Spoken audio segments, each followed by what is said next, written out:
What is up, YouTube? We are back here today going over our NFL coverage. I am your host, Dalton Lee.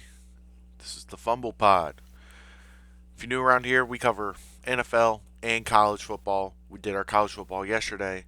Today we're doing NFL Week 14, and we had a all right weekend. We went 3-3, had some close games, had some games that just really were out of sorts. So let's get right into them. First off, we had the Thursday night game last week. We had the Cowboys traveling to Detroit to play the Lions. I had picked the Cowboys just because they'd been on a roll as of late. Lions been a little shaky, and this Cowboys team looked like the Cowboys team of old. The defense couldn't really do a whole lot. The Lions were able to do whatever they want, even without, well, I say without, with a limited Amon St. Brown. He looked really good. Jameer Gibbs had a great day. Jared Goff had a really good day. And the Lions just the offense was too much for the Cowboys. Even though there were several points where the Cowboys would come back to make it close, it just seemed like anytime the Cowboys swung back and brought momentum to them, the Lions were able to answer with a score of their own. It turned into a big, high scoring game. Hope you took the over. And honestly, I don't really think Dak Prescott played all that bad outside of the early pick in the second half that put the Lions right there on their doorstep. That was very, very poorly done. But even still, with that being said, the Cowboys offense still able to go up and down the field. CD Lamb, George Pickens both had really good games. The offense as a whole had a really good game. But the Lions were just able to come up with the one or two stops they needed in order to get the win and win by double digits. It was just truly high scoring fair. If you love scoring, this was the game for you. If you had any of these players in fantasy, you had a good week. It's truly just a high flying game. Then we get to Bengals Bills. Bills were favored 5.5. Thought the Bengals maybe were going to have a little magic on their side. And it looked like it for most of the game. Bengals on their first three possessions scored touchdowns on all three. They were able to get a stop or two on the Bills, be able to build up a nice little lead. I think at one point it was 21-10. Going through the third quarter, both teams had kind of mellowed out, but the Bills had gotten it right back to one possession. They were ready to drive down the field and potentially tie or take the lead. And Bills just fumble it right there on the goal line. James Cook just loses the ball. Bengals with the ball looks like they're gonna have a chance to go down, blow this game wide open in Buffalo, and the Bills get a much needed turnover, take it back to the house with the lead, and then the very next possession, another turnover by the Bengals offense that I'm not gonna say sealed it, but pretty much put the nail in the coffin. It was a final score of 39-34. It was an exciting game. It truly was. I do still think Joe Burrow and Josh Allen both played great. The first Joe Burrow pick, I don't know what he was thinking. It was under center. It looked like Jamar Chase was going to run a little bubble, and Joe like turned the ball and tried to shot put it over a defender. He really shouldn't have thrown it. Probably at that point, if you see the defender, you should probably just throw it in the dirt, immediately run up the middle, just try and get a yard or two, live to play another down. Second one, not so much his fault because ball was tipped right up in the air, falls into the defender's arms. Sometimes that's just going to happen. But those were two of the bigger moments that kind of ended the Bengals' hopes of winning the game. I still don't think the Bengals are entirely out of it just because I think there's still a world where they could possibly win out the rest of their division and still get in, but some other factors would have to play there. But, I mean, it was a good game. Both quarterbacks showed out. The defenses were, even though they forced turnovers, were kind of lackluster. Wasn't a whole lot of great defense going on in that game. But you get to watch two of the better quarterbacks play, and they put on a show. Then we jump into the second 1 o'clock game, and we had Colts at Jaguars. Colts were favored by a point and a half. I had said Jaguars were going to win. I didn't think Daniel Jones coming off of the fractured fibula had looked particularly up to the part. And technically we were right, but Daniel Jones did in this game tear his Achilles. and on a, I guess you would call it a freak play. He was just dropping back, normal throw. He goes to make a pass, and it's almost like you just see the Achilles pop, and he just falls down. Non-contact injury, which is what most of these Achilles injuries are, and it just kind of blew up on him. And you do hate to see it just because prior to the injury he had been playing really good. Even with the fractured fibula, he didn't look terrible. He didn't look particularly great, but he didn't look terrible. But now, broken fibula and an Achilles tear this late in the year on a 1 year deal. I don't know what he's gonna do. I don't know what the Colts are gonna do at in terms of having a quarterback because right now you got Riley Leonard as the backup, which he played okay. He didn't play great.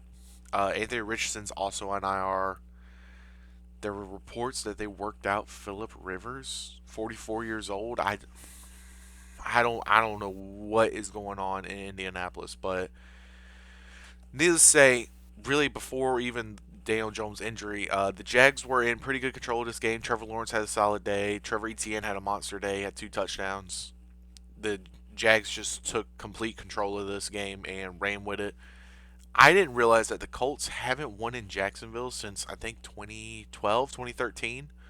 So they've just been on a really cold stretch. And at this point, Colts should forfeit playing in Jacksonville. I feel like nothing good happens there. I remember a couple years ago they had Carson Wentz starting and they were solid. And had they won their last game of the year, they would have went to the playoffs. But it was in Jacksonville, and the Colts put up an absolute stinker against the Jaguars to end their playoff chances. So I don't know, something about Jacksonville just really has a hold on them. But with Jacksonville winning, they're now 9-4. 9-4. They're in firm control of that division right now. Granted, you got another team that's up on the rise, but I would say at this point, the Colts were 7-1 at one point. Now they're 8-5. Your starting quarterback's out for the rest of the year. I think the season's over, which sucks just because it was really exciting to see this Colts team play early on, but now we're to a point where I don't know where they're going to go from here because I don't know if you can really justify re-signing Daniel Jones any type of contract just because he's really not going to play next year, recovering from 2 different injuries. He might, but it'd be late in the year. But I don't know the amount of money you'd pay him. So, and you don't really have the belief in Anthony Richardson unless Riley Leonard does something crazy over these last couple weeks. I don't know. Your pick's not high enough to be. You don't even have your pick. You don't even have your pick. So I don't know what the Colts' plan is, especially for a GM and coach staff that were potentially on the hot seat. Maybe this gives them an extra year just because we saw how things were going when you finally got continuity in your offense with the defense that you have, but then this injury just blows up everything. But the Jaguars truly have been sneaky good this year. We look back at it, I mean they're 9-4. They went into Arrowhead and beat the Chiefs. They just truly have been sneaky good, quiet the whole time, just doing what they need to do to win games. And they're at a point where I don't think they really miss the playoffs. I think they can either outright win the division or grab a wild card at this point, and I don't think it'd be shocking for them to do so, and possibly win a game in the wild card. So who knows what's going to happen between that division. And then we jump to the game of the week, the 425 game. You have the Bears travel to Lambeau. Packers were favored by 6.5. I'd picked them to win outright by a touchdown. And early on, it looked like Packers were ready to run away with it. I think it was 14-3 at one point. Caleb Williams and that offense put together a really good drive, get down the field, they score, go for 2 and they get it, make it a field goal game. And the next thing you know, they get the lead, then the Packers take back the lead, and then we're at a point where Bears have a chance to put together a potential game-winning drive, and they've been really going down the field, getting the red zone. 3rd and 1, they run the ball at a point where they're still down more than a field goal, so they need a touchdown, and they opt to go for it, which you should. It was only 30 seconds left in the game, And I really didn't hate the play call. I just hated the decision making on the play call. Third one, you went under center and ran the ball. Fourth and one, you faked the run, but instead of doing like a true play action type, it was more so a where you turn like you're going to hand it off, but then you just immediately start rolling and your running back's going to leak out. And DeAndre Swift was covered. You had DJ Moore coming on a little underneath mesh, and then you had your tight end that was open on the backside running a sort of post route. And Caleb rolling to his left, throws the post route. He underthrows it, allows the corner who isn't really in on the play. The tight end was open, but because the ball was underthrown, basically threw it right to the corner. Nixon comes down, makes the interception that seals the deal.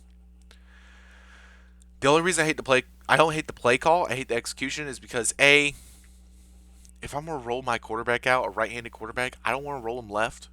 I don't want to make him have to throw against his body. I'd rather him throw with a little bit more rhythm. And we've seen Caleb, not only in this game, but throughout the season, be really good on the run. But more times than not, he's rolling to his right. He's more comfortable that way. I'd put him in a spot to be more comfortable. Second, with him having to roll left, he wasn't able to get all his might onto that ball. That's why it's underthrown. He had a little pressure in his face, but still enough to where if he's able to get all his might onto that ball, he can lead tight end. It's an easy pitch and throw. But the main issue I have with the play call is the fact that when you look back at it, DJ Moore was kind of sitting in a middle open pocket right in front of Caleb. Yes, it wouldn't have scored on that play, but the Bears had two timeouts, or at least a timeout. He had the first down if you throw it to him. It's going to put you on like the 10-yard line with 20 seconds left. It was a much easier throw. He was open because all the defenders really just covered DeAndre Swift. I would have liked Caleb to just be able to kind of look down, hit DJ Moore, get the first down, live to play another down. I understand, you're in Lambeau. You're 9-3, they're 8-3-1. You're trying to get a firm lead of the division. I understand going for the big play, but in that type of situation, you're throwing against your body. You're not going to get all your might into the throw. You're probably better off taking the underneath throw, hitting it, moving on, calling it a day. But it truly was a very entertaining game. Both offenses looked good. The defenses had some great plays on both sides. I'm excited for this matchup again. I think these two teams could both make the playoffs and possibly play each other in the playoffs. I think this would be a great playoff matchup just based off of how the two teams have been playing this year, how they're built, how they like to scheme up their offenses and defenses. I think this would be a very entertaining playoff game. That's what this game kind of felt like, was a playoff game. Wasn't super high scoring. It was just more so, teams both having to make plays, keeping it close, some risky management that for the most part turned out good outside of that one play. That's what determined the game, in my opinion, was the one play at the end. But, I mean, if you're the Bears, I wouldn't be sitting in so much despair just because Packers are a really good team. They have a really good defense. You had them on the ropes in Lambeau. You're still 9-4. You're in a good spot in the division and in the wild card. And this is the first year in a long time that you've had what I would say looks like continuous success. You've had some fluke wins, but sometimes a good team needs those. A couple lucky wins, but have been very consistent in their game plan, their execution. I think they just now got to learn how to take it and win the close games. And this was one of those learning curves.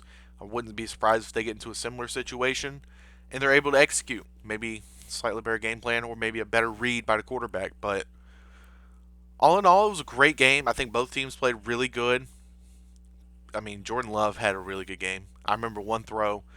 There was like a 50-yard rope to, I think it was Christian Watson, just hit him right in the hands. He's able to walk in for a touchdown. It truly just was a great game from both sides. Great game plans.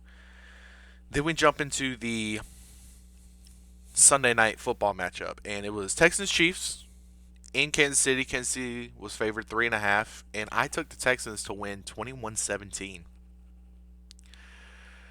And boy, were we right.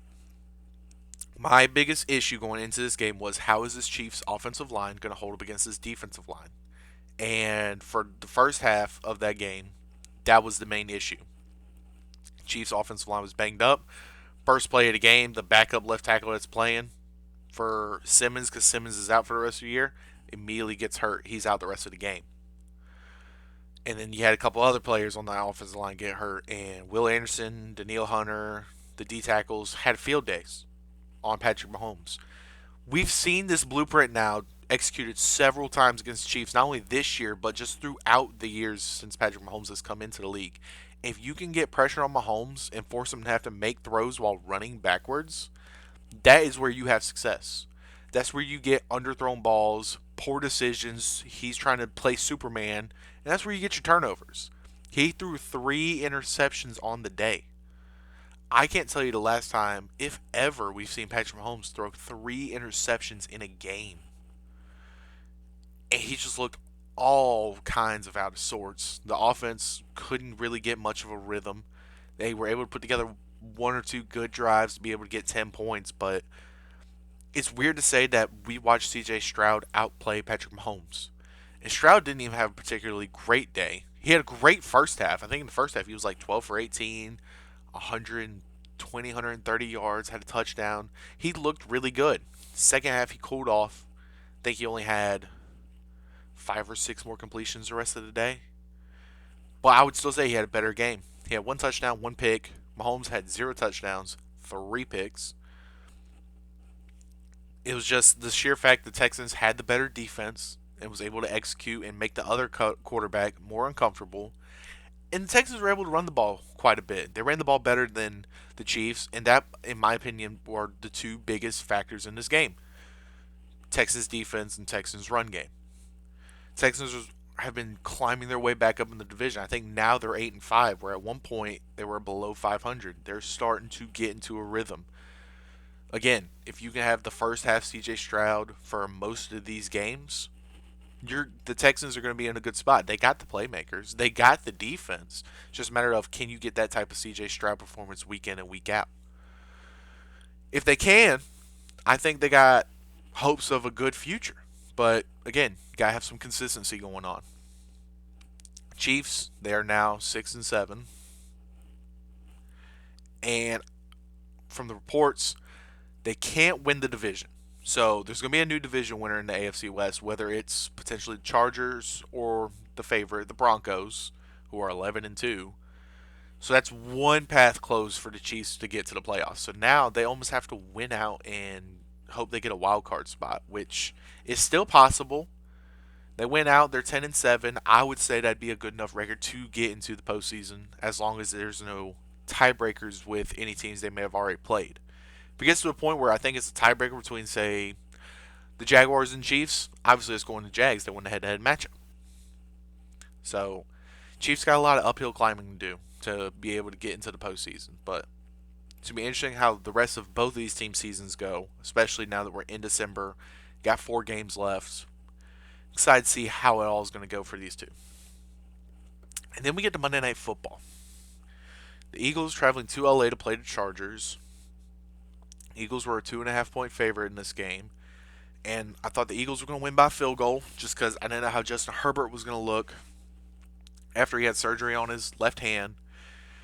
And honestly, he actually played really solid just for the amount of issues going on. Right? The team's trying to come back healthy. He's missing his starting 2 tackles. The Eagles have been kind of in a dumpster fire the last couple of weeks, so they're trying to get a win to kind of get everybody off their backs. And Chargers started off hot.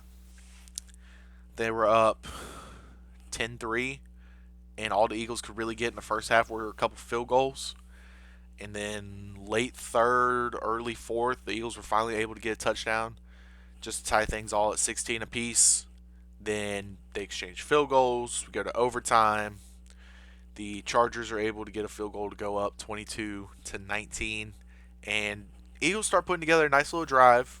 Able to get an offsides call on 4th and 2 to get the first down. They're going right down the field. And then a tip drill interception to end the game on a ball that probably shouldn't have been thrown. But great play by both the DBs.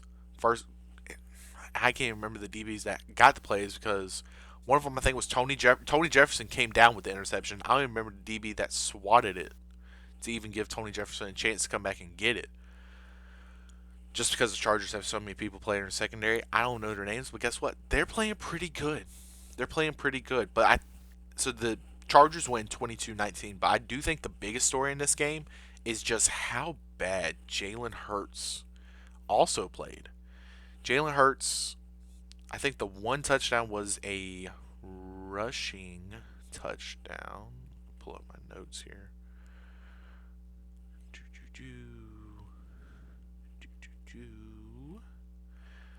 Yeah, Jalen Hurts. First off, it was a big turnover game by both teams because Jalen Hurts had 4 picks. He also had a fumble that was lost. And then you go look at the Eagles, or not the Eagles, you look at the Chargers. Herbert had a pick. He also had 2 fumbles, one that was lost. Deshaun Hand that had a fumble recovered that was lost. It was just a nightmare of games. The Eagles had a total of 5 turnovers and yet still were in it. But yet Jalen Hurts, 21 of 40, 240 yards, 0 touchdowns, 4 picks. The one sole touchdown was Saquon, which oddly enough, they were finally able to get a run game going. And I think that's what really kept them in it was because when things started going sideways for Jalen Hurts, they were able to be like, well, Saquon's got the hot hand. Let's just keep giving it to him. And it was rolling. It was moving. But I don't think the defense really played that bad. I don't think the run game was that bad. It was just the passing game and the quarterback were just piss poor. You can't have 5 turnovers by yourself. 4 picks, 1 fumble, and the fumble came on a weird play. So it was originally an interception. The defensive player was returning it. Fumble came out. Jalen Hurts picks it up, is trying to run. He then immediately fumbles it, and it's still recovered by the Chargers. So on the one play, Jalen Hurts had an interception and a fumble loss.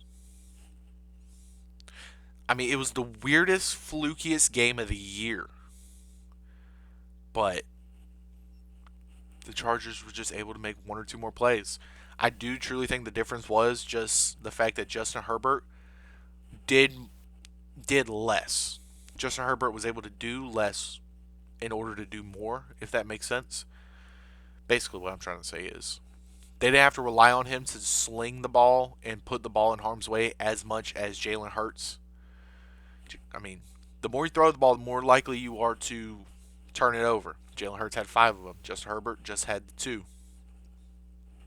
That was really your difference in the game. Yes, both quarterbacks didn't really have a great day, but Justin Herbert was able to limit his turnovers more so than Jalen Hurts. You give the Chargers five extra possessions. You shouldn't win the game. You don't deserve to win the game. And yet you were still in it just because of how good your defense is. You're now 8-5. You still got the Cowboys that are starting to climb their way back up, even though they lost this week. They're still right there. I don't know what is going on in Philly. At this point, I don't know if it's the play calling, if it's the lack of confidence in the locker room, but something's got to be figured out. You have too much talent and too good of a defense to be this bad. At least with the Chargers, I can look at them and go, okay, well, they're missing their 2 starting tackles.